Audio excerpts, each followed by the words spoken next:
एक बार फिर से आपसे भाई बहन का बहुत बहुत स्वागत है आपके अपने channel golden dreams coaching classes पे, जहां कराई जा रही परीक्षा की संपूर्ण तैयारी। अगर आप चैनल पे पहली बार आए हैं तो चैनल को सब्सक्राइब करना ना भूलें, ताकि आपकी परीक्षा की तैयारी बहुत ही अच्छे से हो सके।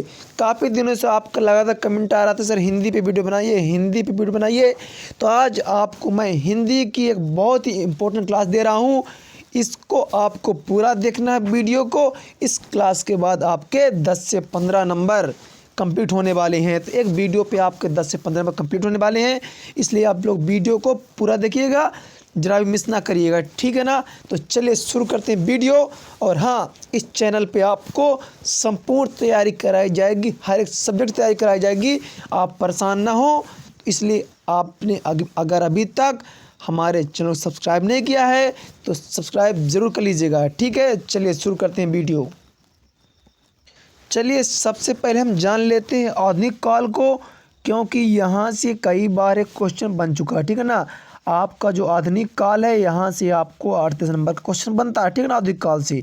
तो इसको आपको ज़रूर तैयार करना है, ठीक है ना। जो आपका आधुनिक काल है, इसे आपको ज़रूर तैयार करना है, ठीक है ना। क्योंकि आपकी लगातार कमेंट आ रही थी कि सर हिंदी वीडियो बनाइए।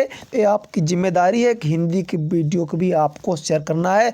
जैसे आप अर्थशास्त्र करते हो, इंग्लिश करते हो, हिंदी पे जरूर आप शेयर करें, ठीक है ना। तो चलिए सबसे पहले देखते हैं हम कि भारतीय हिंदू है ना, इसको भी हम सबके बारे में पढ़ेंगे, पूरी जानकारी लेंगे। वीडियो थोड़ा लंबा होगा, लेकिन आपको पूरा देखना है ताकि आपके नंबर भी ना छूटने पाएँ। हमारा यही प्रयास है, चाहे हिंदी हो चाहे जो भी सब्जेक्ट हो, आपका एक नंबर ना छूटे। तो भारतीय हिंदू युग आपका चला सन 1850 से 1900 तक, ठीक है ना। कहाँ तक रहा आपका? 1850 से 1900 तक आपका भारतीय हिंदू युग रहा। फिर इसके बाद आपका आ गया द्विवेदी युग। क्या है आपका? द्विवेदी युग आया सन 1900 से लेके 1920 तक, है ना। 1900 से लेके आपका चला 1920 तक, क्या चला आपका? द्विवेदी युग चला, ठीक है। इसके बाद तीसरा हमारा है छायावादी युग। कौन सा आया? छायावादी युग आया, जो चला आपका 1920 से लेकर 1936 तक। कहाँ तक चला छायावादी युग? छायावादी युग आपका चला बेटा 1920 से 1936 तक चला, ठीक है। फिर इसके बाद आपका आया प्रगतिवादी युग। क्या है आपका? प्रगतिवादी युग आया। ये आपका चला 1936 से लेकर 43 तक, ठीक है। 1936 से 43 तक आपका प्रगतिवादी युग चला।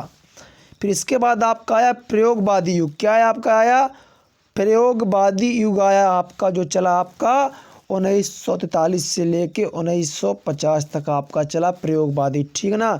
इन सन को आपको जरूर याद रखना है। कई बार आपसे पूछा जा चुका है कि छायावादी युग कब से प्रारंभ हुआ, कब तक रहा। तो ये या फिर प्रयोगवादी या फिर प्रगतिवादी, ठीक है ना। या कि नए पूछ ले आपसे नई कविता का युग कब से माना जाता है, तो 1950 से लेके अब तक का युग क्या है? नई कविता का युग है, ठीक है ना। इस तरह से हमने आपको इनका बता दिया कि कब से शुरू हुए कब तक चले, ठीक है ना। अब हम हर एक को विस्तार से पढ़ेंगे, इसलिए आप वीडियो को पूरा देखिएगा, ठीक है ना। आपका पहला क्वेश्चन बन सकता है कि भारतीय युगीन काव्य की विशेषताएं, है ना। यानी भारतीय युग की आपको क्या करनी है? विशेषता बतानी है, ठीक है ना। क्या करना है आपको? भारतीय युग की विशेषता बतानी है, इसको आप जरूर तय करें, ठीक है ना। ये आपका वीडियो 30 से 40 मिनट का होगा, लेकिन आपको 10 से 15 नंबर दे सकता है आपको, है ना। तो चलिए शुरू करते हैं भारतीय युगीन काव्य की विशेषताएं। तो पहला था इनमें था विशेषता की राष्ट्रीयता की भावना। जो भारतीय युग था, इसमें क्या था? आपको राष्ट्रीयता की भावना देखने को मिल जाएगी, ठीक है ना। तो इस युग के कवियों ने देश प्रेम की रचनाओं के माध्यम से जनमानस में राष्ट्रीय भावना का बीजारोपण किया, है ना। काफ़ी आसान भाषा पे छोटे तरीके से आपको बता रहा हूँ मैं, ठीक है ना। यानी आपका पहला क्या होगा? राष्ट्रीयता की भावना, पहली विशेषता हो गई भारतीय युगीन काव्य की, ना। क्या हुई? राष्ट्रीयता की भावना, है ना। कवियों ने क्या किया था? देश प्रेम की रचनाओं के माध्यम से जनमानस में राष्ट्रीय भावना का बीजारोपण किया, ठीक है। दूसरा आता आपके कमेंट में, मैं हिंदी का आपके लिए वीडियो लेके आऊँ, ठीक है ना। हिंदी को आपको पूरा सपोर्ट करना है, क्योंकि देखिए जब हर एक सब्जेक्ट में आप अच्छे नंबर लाएंगे तभी आपका अच्छे परसेंट बनने वाले हैं, इसलिए आप हिंदी को भी हल्के में नहीं लेंगे। दूसरा हमारा आ जाता है बेटा आपका सामाजिक चेतना का विकास। दूसरा क्या हुआ यहाँ पे? सामाजिक चेतना का विकास हुआ, ठीक है।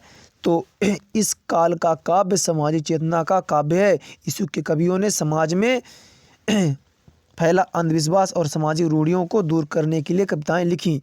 यानी जो अंधविश्वास हमारे समाज में फैला है या पुरानी परंपराएं जो चली आ रही हैं उनको दूर करने के लिए कविताएं लिखी गई। यानी समाज का जो चेतना था, जो बुद्धि थी, उसका विकास किया गया इन कविताओं के माध्यम से। तीसरा आता है आपका अंग्रेजी शिक्षा का विरोध। तीसरा क्या है आपका बेटा? अंग्रेजी शिक्षा का विरोध है। आप क्या लिखा? आपका विरोध लिखा, ठीक है ना। क्या आपका विरोध है? अंग्रेजी शिक्षा का विरोध। यानी भारतीय युगीन कवियों ने अंग्रेजी भाषा तथा अंग्रेजी शिक्षा के प्रचार प्रसार के प्रति अपना विरोध कविताओं में प्रकट किया है। यानी कि जो भारतीय युगीन के कवि थे उन्होंने क्या करा? अंग्रेजी भाषा का और शिक्षा के प्रसार प्रसार का क्या किया था? विरोध प्रकट किया था। आगे बढ़ते हैं। इसके बाद हमारा आ जाता है कि विभिन्न काव्य रूपों का प्रयोग। इन्होंने क्या किया? विभिन्न काव्य रूपों का प्रयोग किया। इस काल में काव्य के विभिन्न रूप दिखाई देते हैं, जैसे मुक्तक काव्य, प्रबंध काव्य ना। यानी जो काव्य से मुक्तक काव्य हो गया, प्रबंध काव्य यहाँ आपको देखने को मिल जाएंगे, ठीक है ना। फिर आता है काव्यानुवाद की परंपरा। मरुलेखन के साथ साथ संस्कृत अंग्रेजी से भी काव्यानुवाद हुआ है, ठीक है ना। यानी यहाँ पे काव्यों का अनुवाद किया गया, संस्कृत और अंग्रेजी से भी अनुवाद किया गया है। आगे बढ़ते हैं। यहाँ एक चीज़ आपकी बहुत इंपॉर्टेंट है, बच्चे अक्सर गलती करते हैं, इसको छोड़ देते हैं, ठीक है ना। कवि के नाम रचनाएं कन्फर्म है, 200% है ना, पक्का पूछा जाएगा आपसे। 200% आपको कवि के नाम और रचनाएं पूछेगा, चाहे भारतेंदु पूछे, चाहे छायावाद पूछे, चाहे प्रयोगवाद, पक्का आपसे पूछेगा। तो आपको पूरा पढ़ना है, क्योंकि टॉप करना तो सब कुछ पढ़ना पड़ेगा। तो पहला आ जाता है भारतेंदु कवि के नाम और रचनाएं। तो पहला कवि कौन हो गए? भारतेंदु हरिश्चंद्र। कौन से हुए पहले? भारतेंदु हरिश्चंद्र। इनकी रचनाएं थी प्रेम सरोवर, प्रेम फुलवारी, प्रेम मल्लिका, है ना। इनकी क्या है? रचनाएं हैं। दूसरा आता है जगमोहन सिंह। क्या आता है आपका? जगमोहन सिंह। तो प्रेम संपत्ति लता, देवयानी, श्यामा, सरोजनी, इनकी रचनाएं हो गई। तीसरा आता है प्रताप नारायण मिश्र। इसकी जरूर इनको रचना याद करना, ठीक है ना, काफ़ी इंपॉर्टेंट है आपके। प्रताप नारायण मिश्र जो हैं काफ़ी इंपॉर्टेंट है, इनकी रचना याद करना है आपको। तो पहले इसकी रचना क्या हो गई? प्रेम पुष्पावली, मन की लहर, श्रृंगार विलास, ठीक है ना, इनकी रचनाएं हैं। अब आगे बढ़ जाते हैं।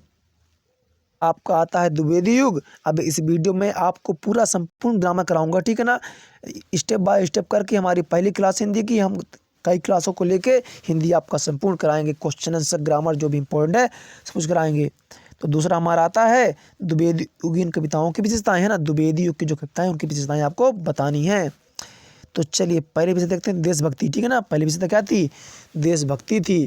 तो द्विवेदी युग में देशभक्ति को व्यापक आधार मिला।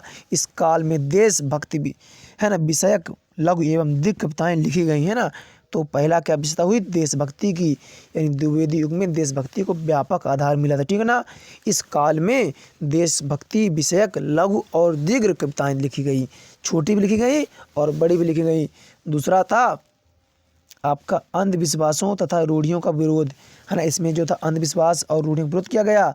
तो इस काल की कविताओं में सामाजिक अंधविश्वासों और रूढ़ियों पर तीखे प्रहार किए गए, ठीक है ना। तीसरा आता है बेटा आपका वर्णन प्रधान कविताएं। वर्णन प्रधानता इस युग की कविताओं की विशेषता है ना। इसमें वर्णन को प्रधानता दी गई थी इस युग पे, ठीक है ना। वर्णन बेहद रूप से वर्णन किया गया चीज़ों का। मानव प्रेम, इन द्विवेदी युगीन की कविताओं में मानव मात्र के प्रति प्रेम की भावना विशेष रूप से मिलती है ना। इसमें मनुष्य के प्रति प्रेम की भावना को दिखाया गया है। आगे बढ़ते हैं। अगला खड़ी बोली, है ना। यहाँ पे आप क्या है आपका? एक खड़ी बोली का परिनिष्ठित रूप, है ना। खड़ी बोली का परिनिष्ठित रूप है तो हो जाएगा आपका इस युग की सबसे महत्वपूर्ण विशेषता है खड़ी बोली में काव्य रचना, है ना। जो द्विवेदी युग था तो आपके यहाँ सुधार लेंगे, यहाँ पे आप लिख लीजिए खड़ी बोली, है ना। खड़ी बोली जो काव्य रचना थी किसमें की गई थी? आपकी खड़ी बोली में की गई थी ना, यहाँ खड़ी हो जाएगा। आगे बढ़ते हैं। यानी इसमें क्या किया गया? खड़ी बोली हिंदी को सरल, सुबोध तथा व्याकरण सम्मत, है ना, परिनिष्ठित स्वरूप प्रदान किया गया। आगे बढ़ जाते हैं। तो द्विवेदी युग के कवि एवं रचनाएं, ठीक है ना। क्या है आपका? द्विवेदी युग के जो कवि और रचनाएं, तो पहले कवि हो गए भैया आपके मैथिली शरण गुप्त, है ना। इसको आपको जरूर तैयार कर लेना भैया, क्योंकि आपसे पूछ सकता है मैथिली शरण गुप्त की रचनाएं लिख बताइए आप कौन सी हैं। ऑप्शन दे देगा चार्टो। तो भैया इनकी पहली रचना हुई पंचवटी। क्या है? पंचवटी। कई बार पूछा जा चुका है। फिर आता भारत भारती, फिर साकेत, ये सोदरा। ठीक है, साकेत भी आपसे पूछा जाता है कि साकेत किसी रचना, है ना। आपसे कई बार ऑब्जेक्टिव पूछा गया है कि साकेत किसकी रचना है। तो भैया आपके मैथिली शरण गुप्त की रचना है। इकलौता चैनल है जो आपको सही सटीक संपूर्ण जानकारी देगा। ठीक है ना, आपको बोर्ड एग्जाम पे अच्छे नंबर दिलाएंगे, ये हमारा आपसे वादा है। आप बस लगातार तैयारी करते रहें, पढ़ते रहें। दूसरे कभी हुए आपके राम नरेश त्रिपाठी, इनकी रचना थी मिलन, पथिक, स्वप्न, है ना। क्या रचना थी? मिलन, पथिक और स्वप्न। ठीक है, मैं बोलता भी जा रहा हूँ, तो अगर आपको वीडियो क्वालिटी अच्छी ना हो, पहले तो आप क्वालिटी बढ़ा लीजिएगा, अगर फिर भी अच्छी नहीं आती तो आप लिख लीजिएगा। ठीक है ना, मैं बोल भी रहा हूँ। अगला आता माखन लाल चतुर्वेदी। क्या था? माखन लाल चतुर्वेदी, इनकी रचना हुई युगचरण समर्पण। ठीक है ना, क्या रचना है?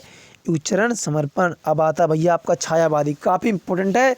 यहाँ से भैया क्वेश्चन 200% बनेगा आपका। ठीक है ना, छायावाद, रहस्यवाद, प्रगतिवाद, प्रयोगवाद, यहाँ से 100% क्वेश्चन आपके बनते ही बनते हैं।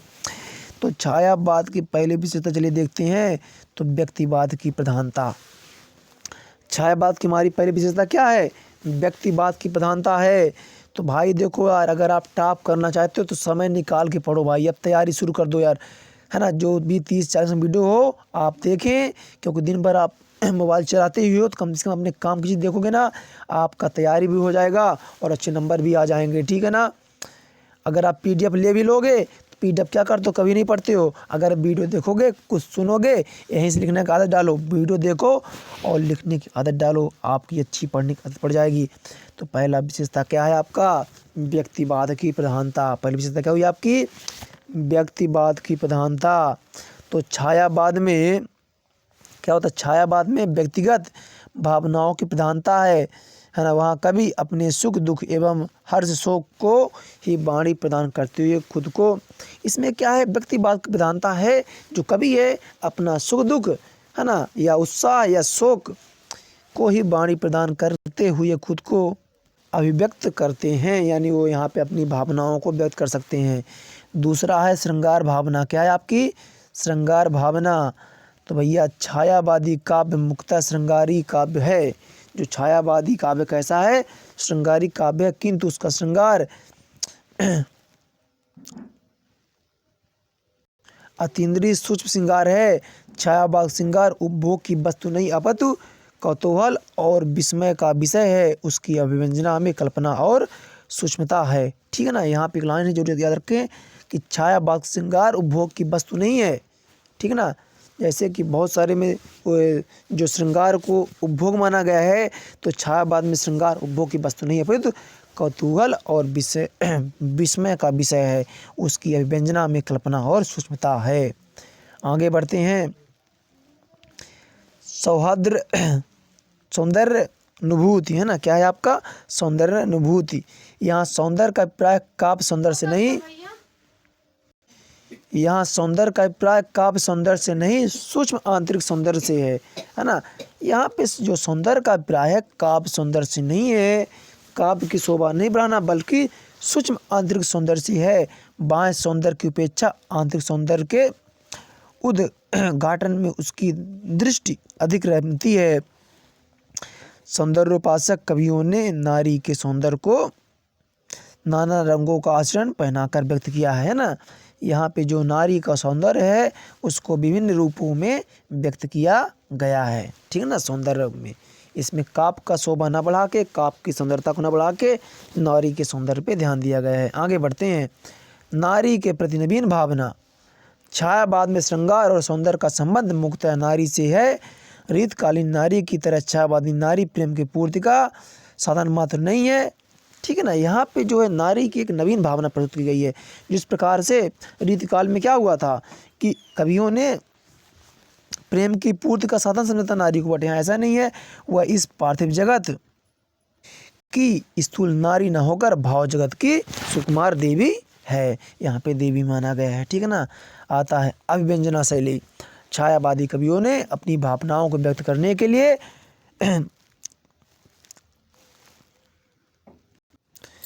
प्रतीकात्मक शैली को अपनाया है। उन्होंने भाषा में अभिधा के स्थान पर लक्षणा और व्यंजना का प्रयोग किया है। ठीक है ना, इन्होंने क्या किया कि छायावादी कवियों ने अपनी भावनाओं को व्यक्त करने के लिए लाक्षणिक प्रतीकात्मक शैली को अपनाया है। उन्होंने भाषा में अभिधा के स्थान पर लक्षणा और व्यंजना का प्रयोग किया है। अब भैया इसको आपको जरूर याद कर लेना है, ठीक है ना, क्योंकि यहाँ पे आपको पेपर पे तीनों से पूछ सकता है। छायावादी कवि के नाम रचनाएं पक्का आता है आपके पेपर में भैया, है ना। तो पहला आपका आता है जयशंकर प्रसाद, काफ़ी इंपॉर्टेंट कवि हैं जयशंकर प्रसाद, इनकी रचनाएं पूछता है। तो हो गया आंसू, झरना, लहर। इनकी रचनाएं क्या क्या हैं? आंसू, झरना, लहर। महादेवी वर्मा कई बार पूछा जा चुका है, इनकी रचना तो निहार और नीरजा इनकी रचनाएं हैं। तीसरा आता है सुमित्रानंदन पंत, तो गुंजन, वीणा, ग्रंथि, है ना। इनकी रचनाएं कई बार पूछी गई हैं आपसे। सुमित्रानंदन पंत की तो हो जाएगा आपका गुंजन, फिर वीणा, क्या रचना है इनकी? वीणा भी एक इनकी रचना है। यहाँ पे क्या लिखा है बेटा आपका? वीणा। क्या लिखा है आपका? वीणा लिखा हुआ है, ठीक है ना। क्या लिखा है आपका? वीणा, ठीक है ना। और ग्रंथि। आगे बढ़ते हैं, इनको आपको तैयार कर लेना है ना। आपको वीडियो पूरा देखना है, विचलित नहीं होना है, क्योंकि यहाँ से आपको 10 नंबर कम से कम तैयार हो जाएंगे। अब आपका आता है रहस्यवाद की विशेषताएं। क्या आता है आपका? रहस्यवाद की विशेषताएं। तो चलिए पहले ही देखते विशेषता, अलौकिक सत्ता के प्रति प्रेम। पहला क्या आपका? अलौकिक सत्ता के प्रति प्रेम। तो इस युग की कविताओं में अलौकिक सत्ता के प्रति जिज्ञासा, प्रेम व आकर्षण के भाव व्यक्त हुए हैं। परमात्मा से विरह मिलन का भाव, ठीक है। आत्मा को परमात्मा की विरहिणी मानते हुए उससे विरह हुआ मिलन के भाव व्यक्त किए गए हैं, ठीक है ना। विरह मतलब होता है बिछड़ना, मिलन मतलब होता है मिलना, यानी परमात्मा से विरह मिलन का भाव इस कविता में आपको मिल जाएगा। जिज्ञासा की भावना, सृष्टि के समस्त क्रियाकलापों तथा अदृश्य ईश्वरीय सत्ता के प्रति जिज्ञासा के भाव प्रकट किए गए हैं। प्रतीकों का प्रयोग, प्रतीकों के माध्यम से भाव विभक्ति की गई है ना। आगे बढ़ते हैं, अब आपका आता है रहस्यवाद एवं छायावाद में अंतर। काफ़ी इम्पोर्टेंट है आपका, इसको आपको ज़रूर तैयार करना है कि रहस्यवाद और छायावाद में अंतर। चलिए देखते हैं पहला अंतर आपका क्या है। तो रहस्यवाद में इसमें चिंतन की प्रधानता होती है। ध्यान दीजिएगा कि भैया रहस्यवाद में चिंतन की प्रधानता होती है, जबकि छायावाद में कल्पना की प्रधानता होती है। ध्यान से सुनेंगे तो आपको याद नहीं करना पड़ेगा। रहस्यवाद में क्या होता है? चिंतन की प्रधानता होती है। छायावाद में क्या होता है? कल्पना की प्रधानता होती है ना। यानी रहस्यवाद में चिंतन किया जाता है और छायावाद में कल्पना की जाती है। दूसरा अंतर देखते हैं, ज्ञान और बुद्धित्व की प्रधानता होती है। रहस्यवाद में ज्ञान और बुद्धि पे प्रधान माना जाता है, ठीक है ना। अब भैया छायावाद में भावना की प्रधानता होती है, क्योंकि कल्पना जब हम करते हैं तो भावना ही तो उत्पन्न, भावना के कारण तो कल्पनाएं आती हैं। अगर भावना ना हो तो कल्पना कहाँ से आएगी? अब चिंतन तभी होगा जब ज्ञान और बुद्धि होगी, तो चिंतन होगा भैया आपका। चलिए तीसरा देखते हैं, इसकी प्रकृति दार्शनिक होती है और इसको मूल में प्रकृति होती है, ठीक है ना। इसके मूल में प्रकृति होती है और इसकी प्रकृति कैसी होती है? दार्शनिक होती है। आगे बढ़ते हैं, आता आपका प्रगतिवादी काव्य की विशेषताएं। आपका अगला आता है प्रगतिवादी काव्य की विशेषताएं। तो पहली विशेषता क्या है? शोषकों के प्रति विद्रोह और शोषितों से सहानुभूति। यानी प्रगतिवादी कवियों ने किसानों, मजदूरों पर किए जाने वाले पूंजीपतियों के अत्याचार के प्रति अपना विद्रोह व्यक्त किया है। यानी जो शोषक थे, यानी जो शोषण करते थे बेचारे किसानों का, मजदूरों का, गरीबों का, तो उनके प्रति क्या है? एक विद्रोह की भावना है। जो बेचारे शोषित हुए उनके प्रति क्या है? सहानुभूति है। इसमें आपको मिल जाएगा, किसमें? प्रगतिवाद में। आगे बढ़ते हैं, इसके बाद हमारा आता दूसरा, आर्थिक व सामाजिक समानता पर बल। इस युग के कवियों ने आर्थिक एवं सामाजिक समानता पर बल देते हुए निम्न का वर्ग और उच्च वर्ग के अंतर को समाप्त करने पर बल दिया है।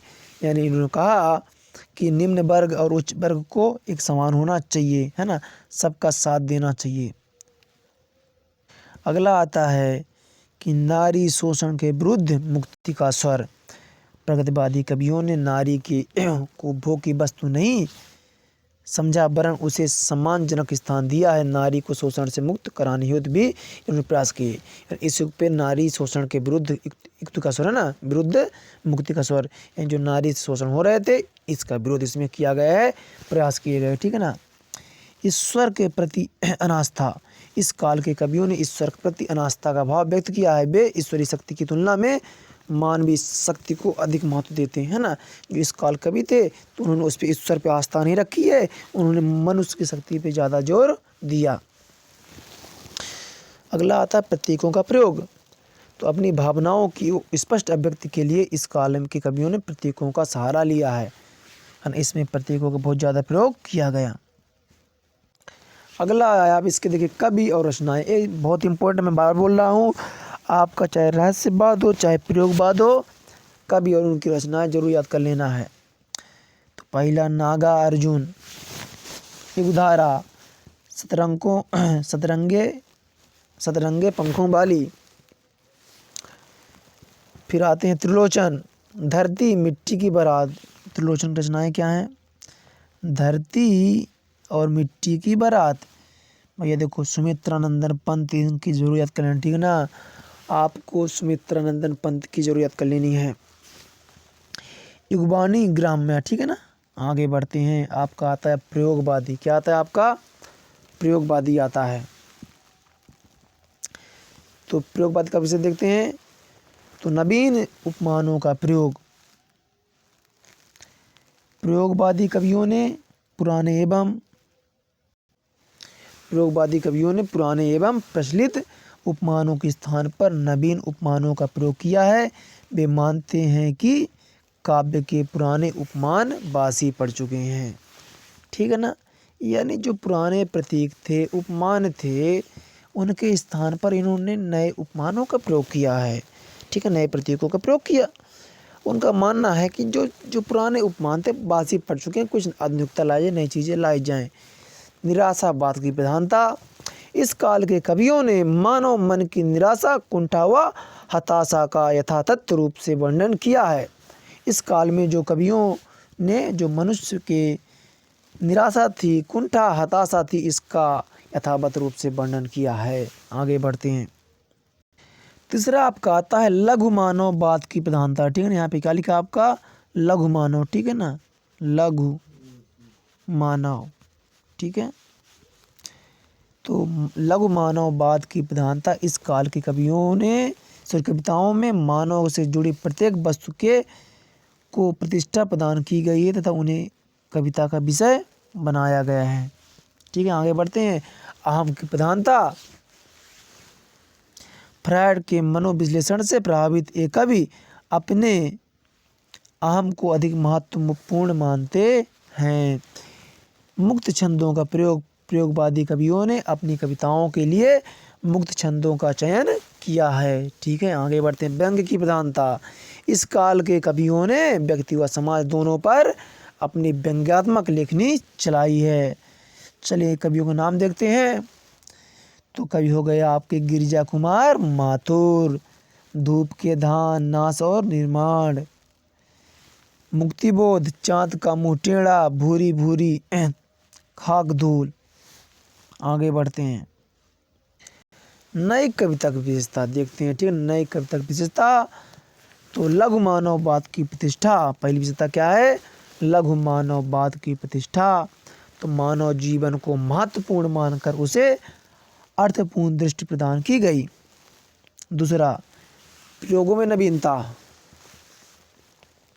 नए नए भावों को नए नए शिल्प विधाओं में प्रस्तुत किया गया है, यानी प्रयोग में नवीनता लाई गई। क्षणवाद को महत्व। जीवन के प्रत्येक क्षण को महत्वपूर्ण मानकर जीवन की एक एक अनुभूति को कविता में स्थान प्रदान किया गया है, ठीक है ना। जीवन के प्रत्येक क्षण को महत्वपूर्ण मानकर जीवन की एक एक अनुभूति को कविता में व्यक्त किया गया। आगे बढ़ते हैं। अनुभूतियों का वास्तविक चित्रण, अनुभूतियों का वास्तविक चित्रण, तो मानव व समाज दोनों की अनुभूतियों का सच्चाई के साथ चित्रण किया गया है ना। आगे बढ़ते हैं, इनकी रचनाएं देखते हैं। तो पहले कवि कौन है, भवानी प्रसाद मिश्र। तो सन्नाटा, गीत फरोश इनकी रचनाएं हो गई, ठीक है ना, सन्नाटा और गीत फरोश। श्रीकांत वर्मा तो भट्ट का मेघ, माया दर्पण। नरेश मेहता, बोलने दो चीड़ को, है ना, उत्सव। ठीक है, इस तरह से मैंने आज आपको हिंदी के बहुत महत्वपूर्ण बताए हैं। यहाँ से आपको 10 नंबर जरूर मिलेगा, ठीक है ना, पक्का से पक्का 10 नंबर है। अगर आप ऐसे मोस्ट इम्पोर्टेंट वीडियो चाहते हैं तो कमेंट जरूर करिएगा और वीडियो को ज़्यादा शेयर करें।